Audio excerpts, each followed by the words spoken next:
আসসালামু আলাইকুম। এই মুহূর্তে কাজের চাপ অনেক বেশি। খামারের কাজের পাশাপাশি কৃষি কাজেও আমাদের অনেক বেশি সময় ইদানিং দিতে হচ্ছে।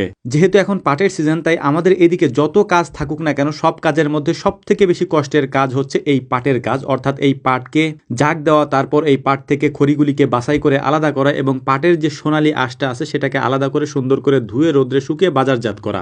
যেহেতু অনেকগুলি পাটের জাগ আমরা একসাথে এক জায়গায় দিয়ে রেখেছি, তাই প্রতিদিনই এই পাটের জাগগুলি চেক করতে হয় কোন জাগটা কোন দিন উঠবে। একদিন আগে চেক করে রাখার পর পরদিন সকালবেলা খুব ভোরে এই পাটগুলিকে নসিমনে করে আমরা নিয়ে যাই অন্য একটা গ্রামে। মূলত যেসব এলাকায় পাটখড়ির চাহিদা অনেক বেশি থাকে সেসব এলাকায় আমরা এই পাটগুলিকে দিয়ে আসি। তারা এই পাটগুলিকে বেছে এখান থেকে খড়িগুলিকে রেখে দেয় এবং পাটগুলি আমরা নিয়ে আসি। আগের দিন যেহেতু আমরা পরীক্ষা করে রেখেছিলাম আমাদের একটা জাগ আজকে উঠবে, তাই ওই জাগের পাটগুলিকে আমরা কিনারে নিয়ে এসেছি। আনার পর এটাকে আমরা উঠিয়ে আমাদের নসিমনে করে সাজিয়ে নিয়ে যাচ্ছি ওই এলাকায় যেখানে আমরা এই পাটগুলিকে বাছতে দিব।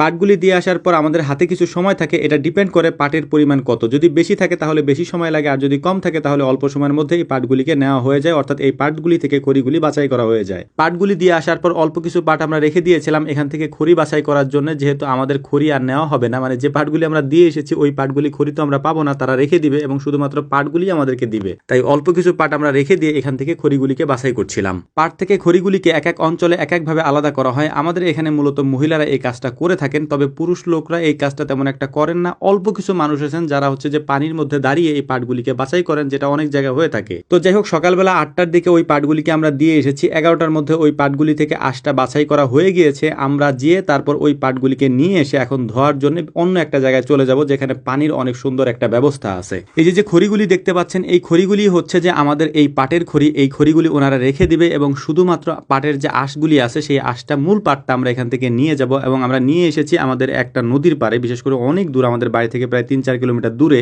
এখানে নিয়ে আসার পর সুন্দর করে আমরা একটা চট বিছিয়েছি এবং এই চটের পরে পাটগুলিকে রেখে এই জায়গায় আমরা এই পাটগুলিকে ধুবো। অর্থাৎ এই পাটগুলি থেকে ময়লা পরিষ্কার করে পরিষ্কার পরিচ্ছন্ন পাটগুলিকে আমরা বাড়িতে নিয়ে যাব। অনেকে প্রশ্ন করতে পারেন যে পাট নিয়ে আমরা এত দূরে কেন এসেছি বা নদীতে কেন এসেছি। মূলত নদীর পানিটা পরিষ্কার থাকে এবং নদীর পানি ভালো থাকে, স্রোত থাকে। এই স্রোতের মধ্যে পাট ধুলে পাটের যে কালারটা থাকে সেটা অনেক ভালো হয়। আমাদের ওখানে পাথারে বা পুকুরের পানি তেমন একটা উপযুক্ত না পাট ধোয়ার জন্য, যে কারণেই আমাদেরকে এত দূর আসতে হয়েছে। এর পাশাপাশি আরো একটা সমস্যা আছে, সেই সমস্যাটা হচ্ছে নদীর পানিতে প্রচুর পরিমাণে স্রোত থাকে। এই স্রোতের কারণে এই পানিতে তেমন একটা চুলকানি হয় না, অর্থাৎ চুলকায় না শরীর। কিন্তু আমাদের পাথারের পানি বা পুকুরের পানিতে যদি এই কাজগুলি আমরা করতে যাই তাহলে প্রচুর পরিমাণে চুলকায় ওই পানিতে। তো যাই হোক, আলহামদুলিল্লাহ সকালে আমরা প্ল্যান করেছিলাম যে জোহরের নামাজের আগে আমরা এই কাজগুলি শেষ করে তারপর বাড়িতে চলে যাব। তো আলহামদুলিল্লাহ মোটামুটি আমাদের কাজ শেষ হয়ে গিয়েছে। আমরা এখন অপেক্ষা করছিলাম আমাদের নসিমন আসার জন্য। যতক্ষণ না নসিমন আসে ততক্ষণ পর্যন্ত আমরা পাটগুলিকে সুন্দর করে বেঁধে নিচ্ছিলাম। নসিমন আসার সাথে সাথে নসিমনে পাটগুলিকে নিয়ে আমরা বাড়িতে চলে যাচ্ছি। আমরা যেহেতু প্ল্যান করেছিলাম আজকে জোহরের নামাজের আগে বাড়িতে যাব, সেই প্ল্যান অনুযায়ী আমরা কাজ করেছি এবং দ্রুত করতে হয়েছে, যে কারণে আমাদের একটু কষ্ট হয়েছে। আর এই কাজটা একটু কষ্টের, অর্থাৎ পাট ধোয়ার কাজটা বেশ কষ্টের কাজ।